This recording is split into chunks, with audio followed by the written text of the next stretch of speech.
গত বছর টি-20 বিশ্বকাপ জেতার পর সংক্ষিপ্ত সংস্করণের ক্রিকেট থেকে অবসর নিয়েছিলেন বিরাট কোহলি। সেই অবসর ভেঙে আবারও খেলতে পারেন তিনি, তবে একটি শর্তও চাপিয়েছে ভারতের সাবেক এই অধিনায়ক। কোহলি জানিয়েছে 2028 অলিম্পিকে ভারত যদি ফাইনালে উঠতে পারে তাহলে সেই একটি ম্যাচের জন্য অবসর ভেঙে ফিরতে পারেন তিনি। গতকাল এক অনুষ্ঠানে হাজির হয়ে কোহলি বলেন, যদি ভারত 2028 অলিম্পিকের ফাইনালে উঠতে পারে তাহলে হয়তো আমি একটি ম্যাচের জন্য অবসর ভেঙে ফিরতে পারি। অলিম্পিকের পদক গলায় ঝোলালে দারুণ একটা ব্যাপার হবে। প্রসঙ্গত 128 বছর পর 2028 সালে অলিম্পিকে ফিরছে ক্রিকেট, সেটি হবে টি-20 ফরম্যাটে।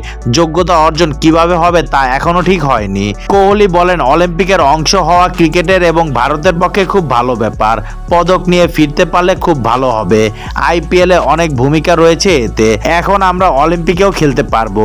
কিছু উঠতি ক্রিকেটারের কাছে এটা একটা দারুণ সুযোগ।